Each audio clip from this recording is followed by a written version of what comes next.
My assessment is this is a 20-year war, and it wasn't lost in the last 20 days or even 20 months for that matter.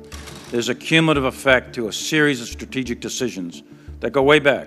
Bin Laden, right on the Tora Bora, for example. We knew where he was, we were 1,000 meters away, could have ended it perhaps right there.